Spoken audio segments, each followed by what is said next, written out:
Hi, I'm Algazi, Senior Environmental Scientist with the Department of Toxic Substances Control's Safer Consumer Products Program. Today I'm going to be talking to you about the Safer Consumer Products Program. I want to give you an overview of what the program is about, its history, and some of our current activities. And the bigger context for this is regulation of toxic substances in California.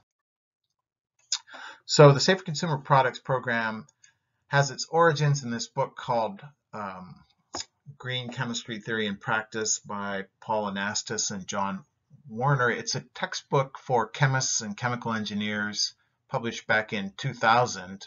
The overarching idea of the book is that chemists and chemical engineers should reduce or eliminate the use and generation of hazardous substances in the design, manufacture, and application of chemical ingredients.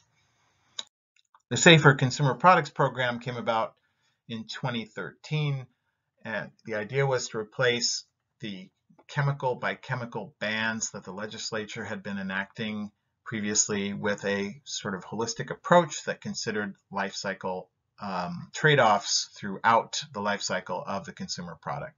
So there's a couple of illustrations on this slide about two laws enacted by the state legislature, the 2007 Toxic Toy Bill and the 2011 Toxin-Free Infants and Toddlers Act. The Toy Bill banned certain plasticizers. Those are chemicals that make things like this rubber ducky pliable and flexible, known as phthalates, and there were several orthophthalates that were restricted to no more than 0.1% by weight in the product. The other law, the Infants and Toddlers Law, banned bisphenol A, or BPA, which you've probably heard of, in bottles and cups intended for infants and toddlers. So they set a limit in that law at 0.1 parts per billion, so that's a pretty low level. It turns out that some of the substitutes for BPA are also toxic, and that's one of the problems with using the legislative approach to addressing chemical hazards in consumer products. That's sort of what they call the whack-a-mole approach, where you end up replacing a known bad chemical with a chemical you know less about, and it may turn out also to have problems. Both of these bills, I should say, have a statement that any alternative that the manufacturers choose should not be a carcinogen, a reproductive toxicant, or developmental toxicant. But those aren't the only problems that a chemical can have. So there might be other trade-offs that aren't even being considered when they're trying to identify something that doesn't have those three adverse impacts. And also, there are just a lot of data gaps. Those two laws reference lists of chemical hazards that are based on the data that's available. If there's no data, something may still be bad and just not be identified yet. So as I mentioned, our program was created in 2013, and our framework regulations, which I'm going to tell you a little bit about, were enacted and took effect on October 1st of that year. So sometime after the formation of the program, we put together our mission and vision statements, and I wanted to share those with you because I think they give you some good context for what the next information is about. So we say in our mission statement that our mission is to advance the design, development, and use of products that are chemically safer for people and the environment. So we obviously don't make the products, but we can advance their design, development, and use through regulatory incentives that we have. And we're focused on chemical safety. And ultimately, our vision is that products are made with chemicals that are safe for people and the environment. So one of the big overarching questions that our Safer Consumer Products framework asks manufacturers of what we call priority products is this: is it necessary? Is it necessary to use this chemical to get the function that you need out of the product you're making? The regulatory framework that I'm going to be telling you more about is intended to help manufacturers avoid regrettable substitutes when they look for an alternative to a chemical of concern that they're using currently. The regulatory framework has 4 steps, and they're shown in these 4 horizontal bars. The top orange one, candidate chemicals. I'm going to talk about that next. Then priority products, alternatives analysis, which is how we avoid regrettable substitutes, and regulatory response. So unlike the legislative approach where the chemical in the product is identified as a problem and say banned or restricted, we go through these other steps before we decide on what the appropriate regulatory response should be. So let's start by talking about the candidate chemicals list, the first part of the 4-part regulatory framework of safer consumer products. The candidate chemicals list is part of the framework regulations that we adopted in 2013. There are 23 lists that we've named in the framework regulations, and taken together, compiled together, that is the candidate chemicals list. Of the 23 lists, 15 of them are hazard trait lists. So all of the chemicals on those 15 lists share one or more hazard traits that you see in the blue circles here, things like neurotoxicity or developmental toxicity or environmental persistence, things like that. The other 8 lists are what we call exposure potential lists, and these are chemicals that are listed for monitoring, either in people, which is what biomonitoring is, or in the environment. That's what the air quality and water quality circles represent. So this is what we call our blueberries and grapes slide. The 23 lists are 8 exposure potential lists and 15 hazard trait lists. So the authoritative lists that we've referenced are dynamic, meaning that for example, the International Association for Research on Cancer might add or remove a chemical or change the status on its list. When that happens, the candidate chemicals list changes sort of at the moment that the authoritative list changes. There are a couple of the lists that's not true for, where we've kind of incorporated a static list.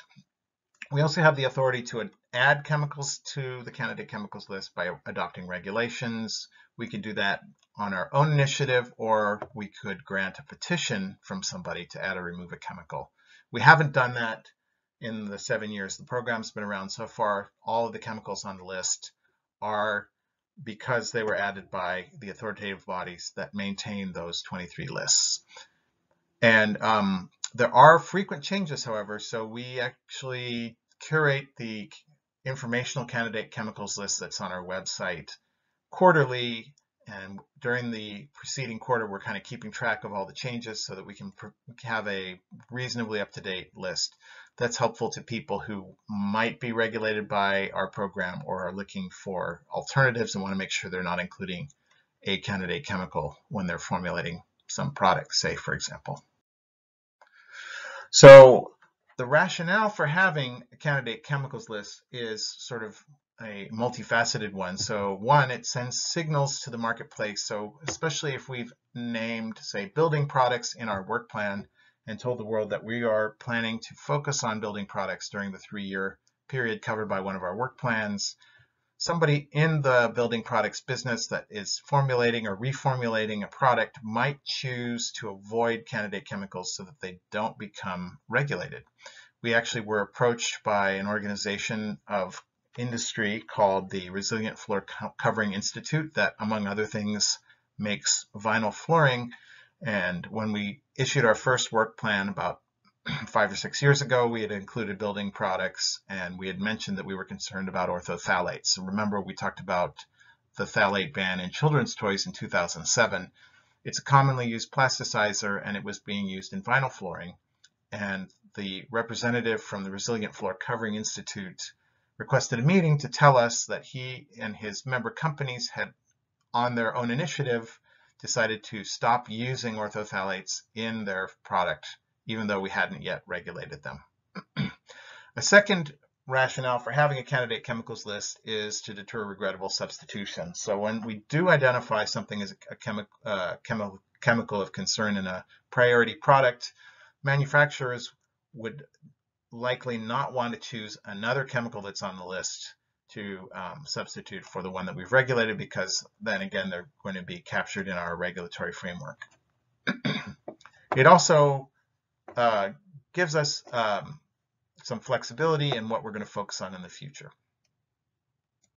Now that we've talked about the candidate chemicals list and how it came together and what chemicals are on it, let's move on to the second step of the four-part process, which is priority products. So every 3 years, the Safer Consumer Products program comes out with a 3-year work plan. This shows the cover of the one that's about to expire at the end of 2020. And this is something that we're required to do by our framework regulations, which is to lay out what product categories we'll be looking at during the 3-year period that the work plan covers.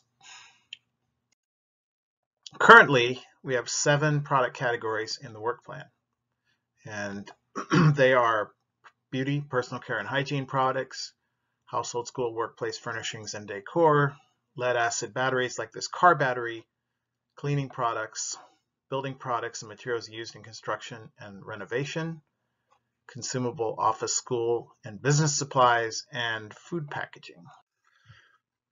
So this slide has a diagram that illustrates how we get from the priority product work plan, which lists general categories of consumer products, to a specific product chemical combination that we would regulate in our program.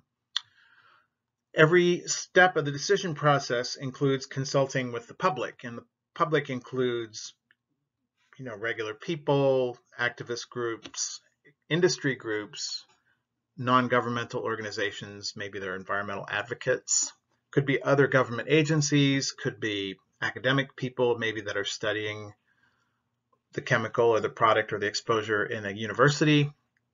So a whole range of people that we might consult with. And we do that by summarizing our findings in public documents, having a comment period where we invite people to submit written comments to provide information that will help us make a decision on whatever the question is. And typically we have a public meeting or a webinar. These days more webinars because of the COVID pandemic. So based on that feedback, we'll make some decisions. We'll usually narrow our focus. So we might start with something really broad like cleaning products and end up with something more narrow like laundry detergents. And then we may end up with something even more specific at the end of the process like a particular type of detergent maybe. So at each step, we consider the stakeholder feedback, we chew on it, and finally narrow our focus. Any consumer product that we regulate has to meet 2 conditions, which the regulations call the key prioritization principles, and they're shown on this slide kind of paraphrased.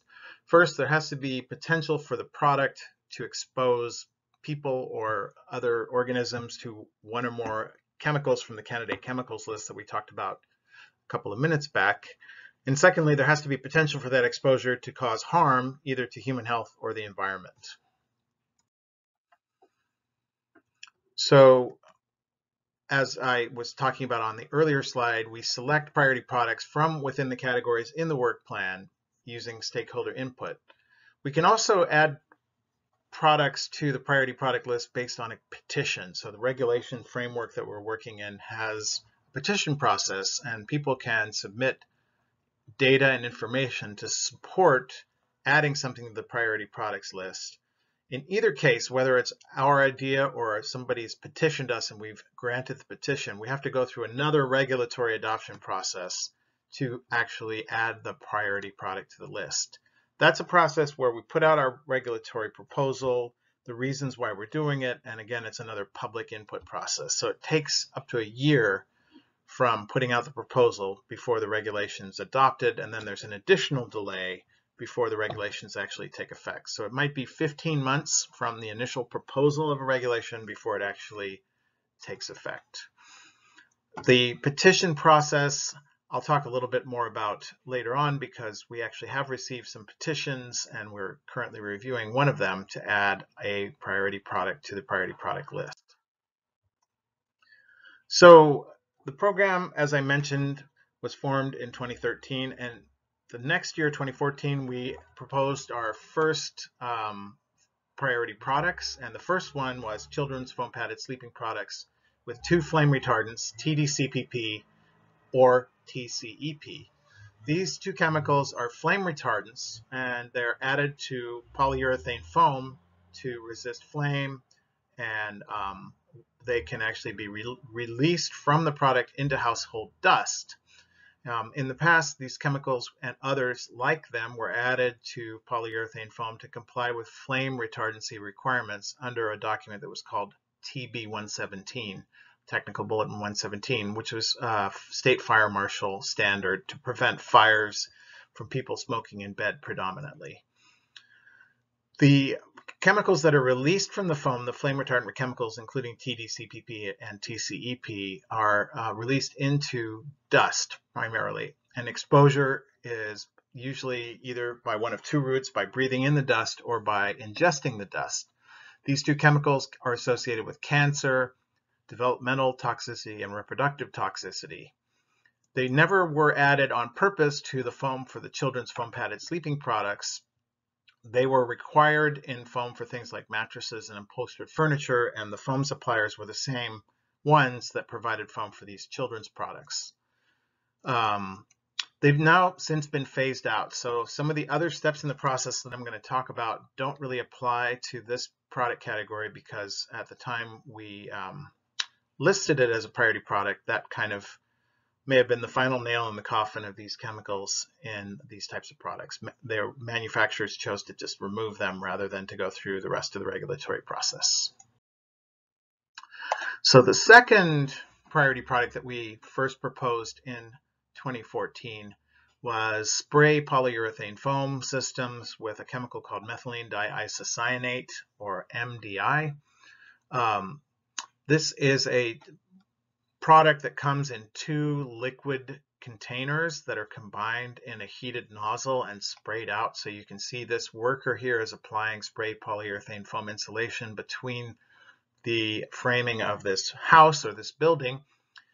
MDI, because of the way it works to make the foam, is a reactive chemical, and the problem with it is that it's a sensitizer. What that means is that people who are exposed to it and then exposed a second time can be very reactive, and they can actually have fatal asthma attacks on their second or third exposure. Once the foam is cured, there's no longer methylene diisocyanate MDI released in the air. So really the exposure concern is while the stuff's being applied and immediately after it's applied. So it's a fairly specialized product. This one I'm going to tell you a little bit more about when I get to the alternatives analysis discussion. This one is still in the market, and the manufacturers are in the middle of the alternatives analysis process. The third of the four steps. The third product that we announced in our first batch was paint strippers containing methylene chloride, and then subsequently we've added another one, which is paint strippers and graffiti removers with another chemical called NMP, or N-Methyl Pyrrolidone. So methylene chloride is a really strong solvent. It's good at removing all kinds of coatings from different types of surfaces. So it's handy if you want to have one paint stripping product that will work on acrylic paint, on varnish, on latex paint. Methylene chloride is very effective.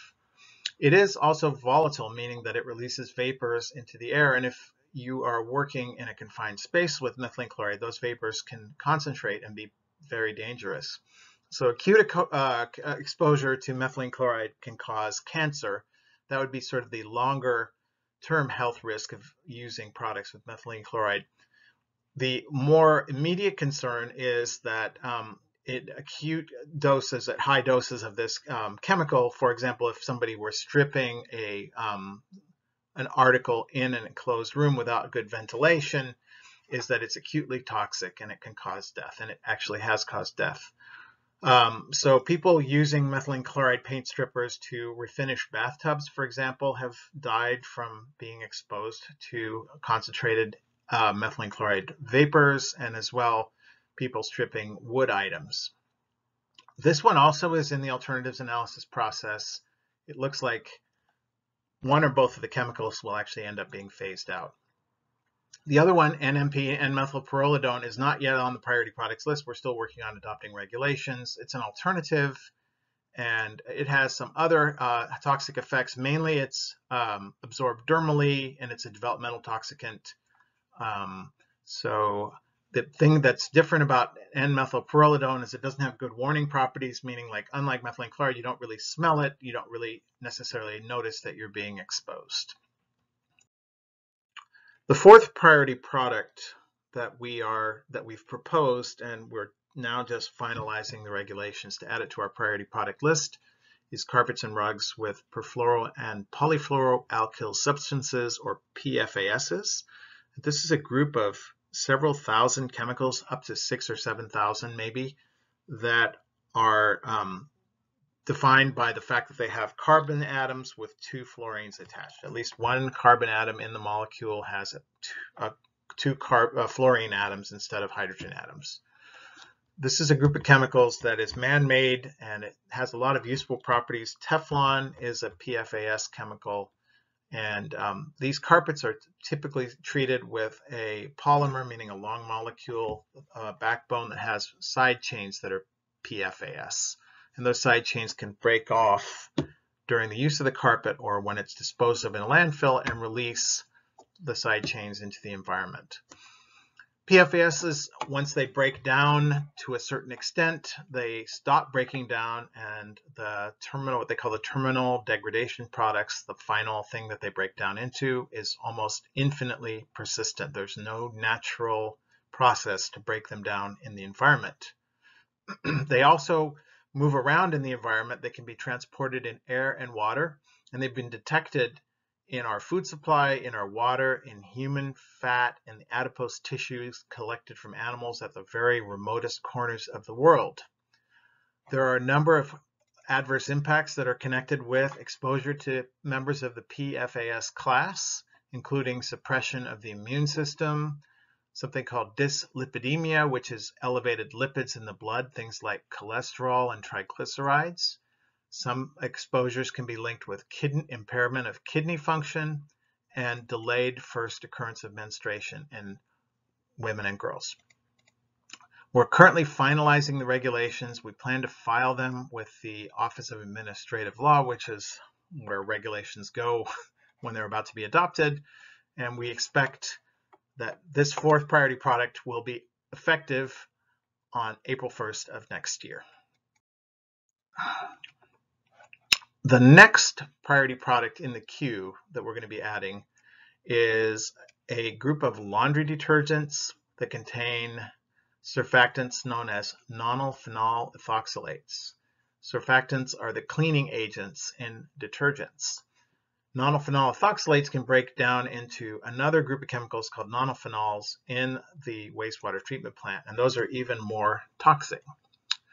So nonylphenol and nonylphenol ethoxylates can impair growth, development, and reproduction, and survival in fish and aquatic invertebrates, as well as algae. They've already been phased out of home use laundry detergents, but they're still used in some commercial laundry detergents. As we all know, when you use a laundry detergent, it's washed down the drain, and once they get into the wastewater plant or are discharged into the environment, they can be converted to even more toxic degradant products, including, as I mentioned, nonylphenol in the wastewater treatment plant. So earlier I mentioned that one way we can add a priority product to the priority product list is by receiving and granting a petition. So people can petition us to add anything to the list, whether or not it's covered by the work plan. And a number of years ago, we received a petition from some public agencies in Southern California where the water is contaminated with zinc, and they're having trouble meeting water quality requirements that are set by the local water quality control board. And so they said that one of the sources of zinc is tire wear particles, that there are roads next to these contaminated water bodies, and that if the tires didn't have zinc or didn't have as much zinc, that they might not have as big of a problem with zinc. So that was kind of part of the rationale for the petition. So zinc is toxic to aquatic life, and again, that's why the concern, that's why they are regulated, why it is regulated. The form of zinc that's used in tires is zinc oxide. It's used to aid in the vulcanization, which is the cross-linking of the polymers that makes the rubber stronger. When vehicles are moving along the roadway, they abrade and release small particles that contain zinc. And these particles then wash into rivers and lakes and other bodies of water where they can expose and harm fish and other aquatic organisms. So as I mentioned, some water bodies in Southern California have been designated as, quote, impaired for zinc, meaning they have more than the amount that's allowed for that pollutant in the environment. And that is set by the state. When that happens, the State Water Resources Control Board sets something called a total maximum daily load, which is a limit on how much zinc can be released into that body of water. Industry who make tires have told us that zinc is the safest way to make tires, and they also have sort of questioned the way that the regulatory requirement says you have to calculate whether that zinc is actually available to harm organisms. So we are evaluating this petition. If we grant it, then we will still have to go through the regulatory process to add tires with zinc to the priority product list. And we're getting closer to when I'm going to tell you what that means when we do add something to the priority product list. So this is another product that we have actually started the pre-regulatory process for. This is actually sort of a group of products, which is nail products that contain toluene. That includes things like nail coatings, polishes, thinners, things like that. Toluene is a solvent, so it's used to dissolve things or suspend maybe the pigment that's in a polish. It's used in a variety of formulated nail products and other types of formulated products. It's a liquid at room temperature, and like as I was talking about methylene chloride being volatile, so is toluene. It appears on 9 of the 23 authoritative lists. Remember when I talked about candidate chemicals, we had 23 lists. There are a number of different human health impacts of toluene exposure, including nervous system effects. It's toxic to the developing fetus. It's also toxic to the liver and the kidney, as well as the immune system, and it has toxicity to the eyes and hearing as well. So we're about to do a public notice probably in the first part of 2021 to add nail products that contain toluene to our priority product. We're also in the pre-regulatory process for another chemical used in nail care or nail products, which is called methyl methacrylate. And methyl methacrylate, or MMA, traditionally was the main chemical used for artificial nails. There have been regulatory actions at the federal and state levels to ban methyl methacrylate for use in salons, but it's still being detected in air salons, in the air of nail salons, I should say. And it's also legally used in home use nail products, including home use artificial nails. Exposure to methyl methacrylate has the potential to cause some adverse impacts, including it's dermally toxic, it causes inflammation and nail damage. And in fact, it's been well known, these effects have been well known. One of the documents that we cite as a reference in the bibliography for this report that you see, which is the product chemical profile, was actually published in the 1950s, and it has pictures of deformed fingernails of people who had received artificial nails even more than, 60 years ago. So in addition to the toxicity to the skin and the nails, it's also a respiratory toxicant and has been shown to harm the respiratory tract. So we are still in the pre-regulatory phase for this product, and we probably wouldn't get this on the priority product list until later in 2021 or maybe even into 2022. As I mentioned, from the beginning of the public notice process for rulemaking, it could be up to 15 months before the regulation actually takes effect.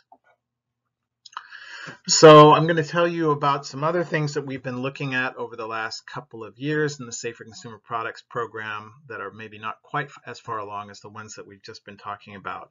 One of them is 1,4-dioxane in personal care and cleaning products. This is a chemical that's present as a contaminant in certain cleaning and personal care products. It's formed while the surfactant, again, that's the cleaning agent that's used in cleaning products and personal care products, is being made. So this chemical, it's typically washed down the drain during or after use of the product. It's connected with cancer in humans. Once it gets into a water body like a river or a lake or the ocean, it's very mobile. It moves around. It doesn't break down readily. And one of the problems with 1,4-dioxane is that the wastewater treatment plants aren't really able to remove it. So whatever is discharged down the drain basically passes right through wastewater treatment and is released into the surface waters when wastewater is discharged. This has become a particular issue in Southern California and a couple of jurisdictions where they're looking at water recycling. What that means is actually taking treated wastewater and then treating it again and using it as municipal water, like drinking water. So when you do that, there's no dilution as there would be if it were discharged into a river. So the amount of 1,4-dioxane in the wastewater before treatment is not much reduced, if at all, in the final treated finished water that would be used for drinking water. So we have another product that is a recent proposal. This is also in the pre-regulatory phase, and we're getting ready to do public notice for rulemaking for this one in the new year. And this is food packaging containing PFASs. So we talked about PFASs earlier in the context of carpets and rugs. So the same chemicals are used in a lot of food packaging applications for similar reasons. They repel things like water and grease. So it could be useful for wrapping a sandwich or putting greasy French fries in and not having the grease pass through into the outside of the packaging. So this product includes molded fiber products like clamshell boxes. It includes paper that's coated with, say, an oil-resistant coating.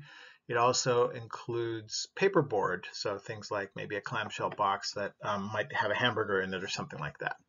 So again, these chemicals are highly persistent, and there are studies detecting these chemicals in food packaging, in the food that's packaged in them, and in the people who eat packaged food. So this is an example of one where we're using our earlier work on carpets and rugs and adding to it so that we can focus on food packaging. We've talked a bit about the candidate chemicals list, the process for identifying priority products, starting with the work plan, and then a series of public engagement processes that ultimately leads to a specific product chemical combination that we add to the priority product list by adopting regulations. Once all of that happens, we get to the third step of our four-step process, which is alternatives analysis. So I'm going to spend the next few slides giving you an overview of that process and what it entails.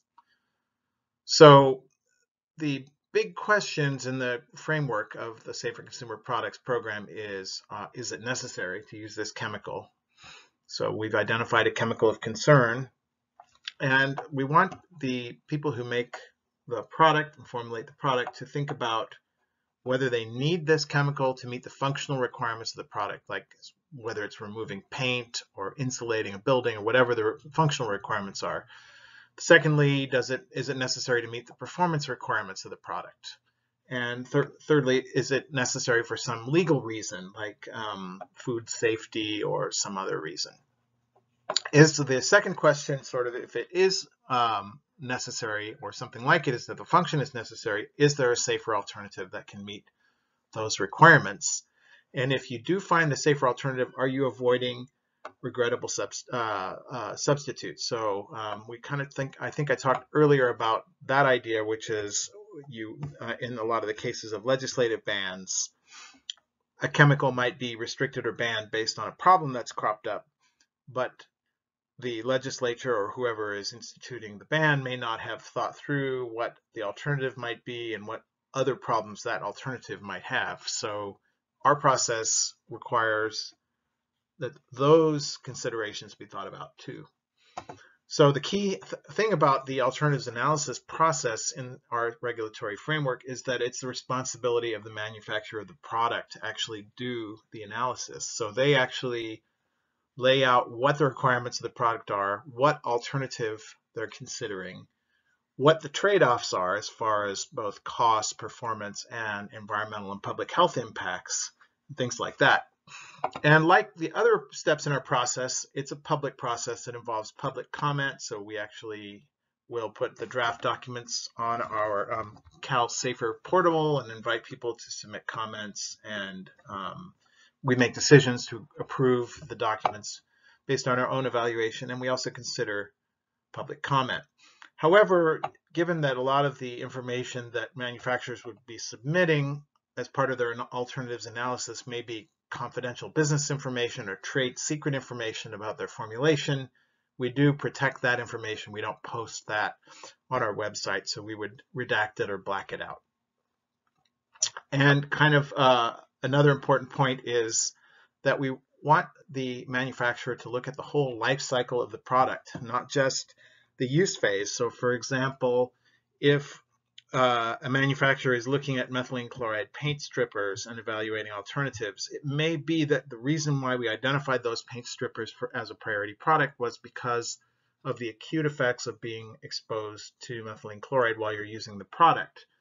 But whatever the alternative is, they also need to consider other impacts upstream and downstream of the alternative product as well as the methylene chloride product. So what that means is, would there be impacts in other areas such as maybe greenhouse gas emissions or transportation emissions or air pollution or water pollution? So not necessarily just within the boundaries of the problem that we identified to identify the priority product. The alternatives analysis is a two-stage process. In the first stage, the manufacturer of the priority product needs to lay out what are the performance requirements of the product. So in the example of, say, a paint stripper, they might say that this product needs to be able to remove both acrylic and latex paint from wood, plastic, metal, and concrete, say, for example. Then they would identify the alternatives that they're going to evaluate in their alternatives analysis. There may be one or more alternatives. Then they need to kind of think about both the priority product and the alternatives and what factors are relevant to comparing them. So in some cases, the alternative may have different adverse impact and exposure scenarios than the original product. So they need to think through the life cycle of both alternatives, or all three if there are more than two that are being considered, and make sure that they identify all the factors that are relevant for comparing the two so that you can make an informed decision about whether or not the alternative you're looking at is actually safer. Then in step 4 of the first stage, they do the preliminary hazard screening, just identifying the hazard traits of the priority product and the chemical in there, the chemical of concern, as well as the alternative. Identify what additional information they might need, and prepare the preliminary report, which sort of is the blueprint or the work plan for the second stage of the alternative. In the second stage of the alternatives analysis, there are some additional steps. So again, they're going to be identifying the relevant factors for comparison, thinking about the exposure pathways and the life cycle segments for the product, meaning like resource extraction, manufacturing, transportation, all the impacts that might happen in any of those phases, including the end of life and disposal of the product, things like that. Then they're going to actually do the work to compare the impacts. For example, in the paint stripping example, let's say there are two products, the priority product and an alternative. The priority product, methylene chloride paint strippers, may have a high adverse, we might have a high score for toxicity, for acute toxicity, and the alternative may be less acutely toxic, but it might be flammable, and maybe it has higher greenhouse gas potential. So they're going to be there's never going to usually be an alternative that is better in every way from the priority product. So they're going to be showing their work and laying out what the trade-offs are between the priority product and the alternative.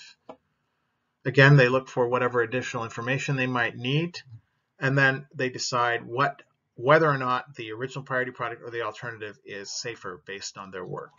So again, the work is done by the manufacturers. However, my Department of Toxic Substances Control does review and either approve or not the alternatives analysis report.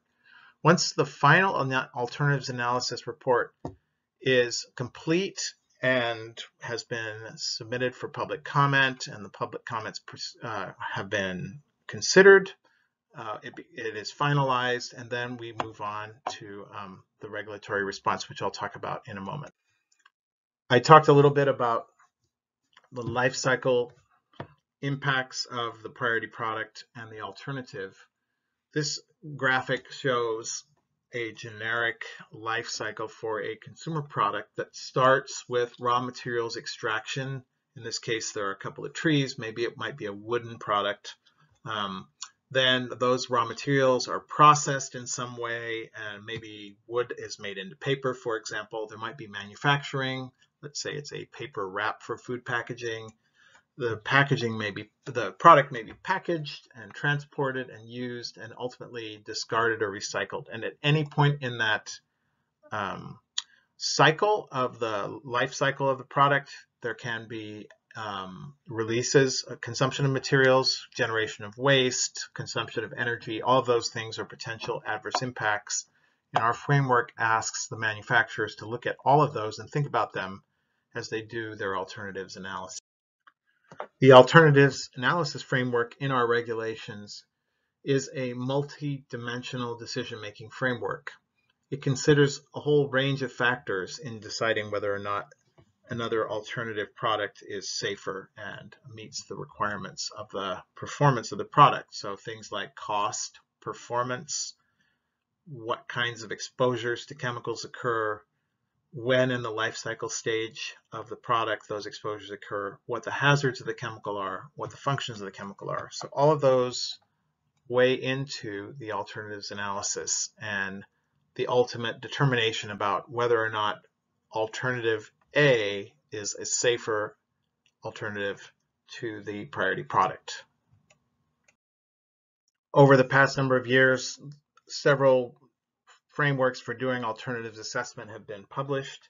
The one in our regulatory framework for safer consumer products is different from all of them. There's nothing that's exactly like ours. So we put together this alternatives analysis guide to help businesses that are subject to our requirements understand what we require and give them some suggestions for how to comply.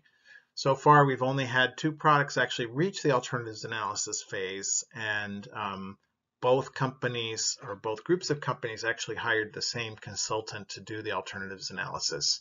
And so far we've gone back and forth because the things that have been submitted haven't been fully compliant with what we expect. But we will likely continue to update this guide in the future and learn from what has been challenging for people so that we can give them better guidance in the future, and hopefully they can do a better job in future alternatives analyses. We also put out this document, which is some examples of existing alternatives assessments that could be relevant to people doing an alternatives analysis for us under our regulatory framework.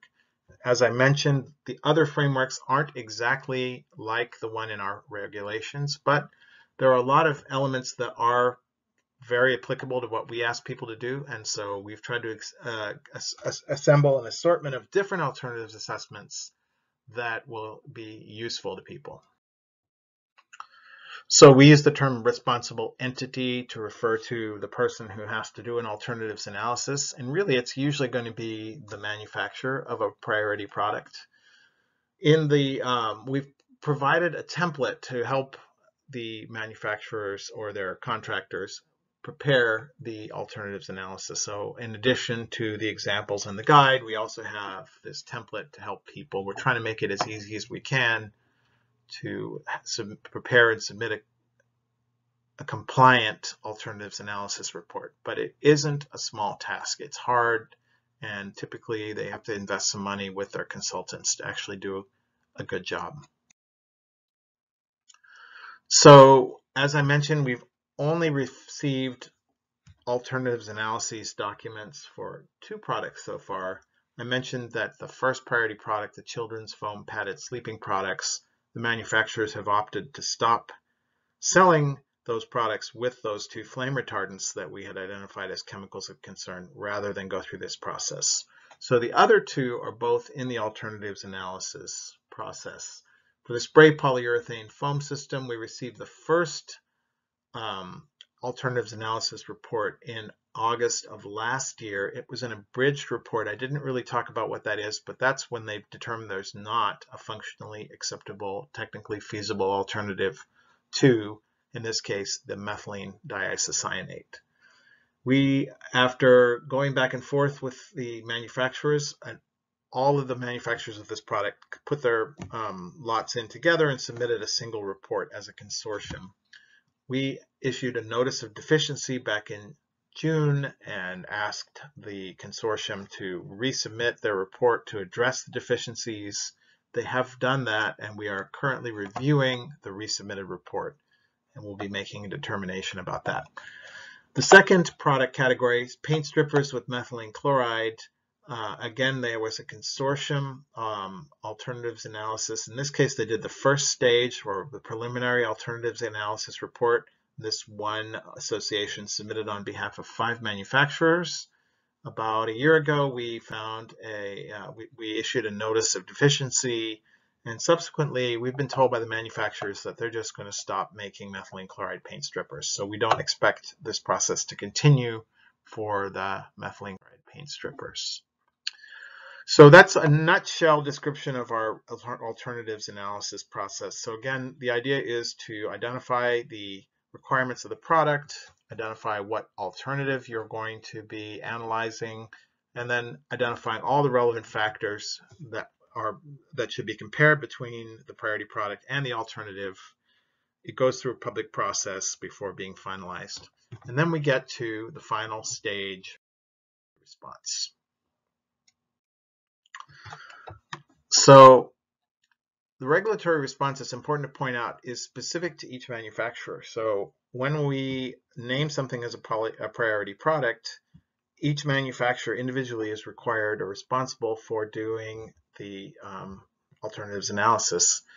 In the 2 cases we have so far, they've thrown in their lots together and submitted a consortium alternatives analysis, but that may not always be the case.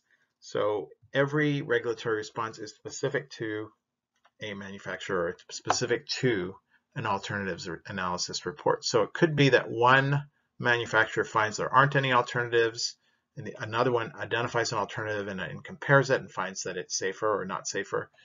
They might be different manufacturers looking at different alternatives. So the answer may be different in each case, and similarly, our regulatory response will be specific to each alternative.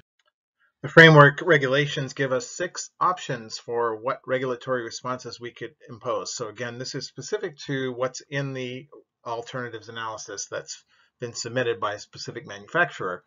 So if for example, there isn't a safer alternative that is economically feasible and meets performance requirements, one regulatory response option might be to provide product information, like wear gloves or use proper ventilation. Or another example, we might say that you can't use more than X amount of the chemical in the product, or we could prohibit sale of the product altogether. We could also require the manufacturer to do some kind of a safety measure or administrative control to sort of avoid or reduce exposure to the chemical. In cases where the main impacts of the priority product or the selected alternative are at the end of life, maybe it's a hazardous chemical issue that could become relevant when the product's thrown in a landfill, we could tell the manufacturer that they have to take the product back at end of life.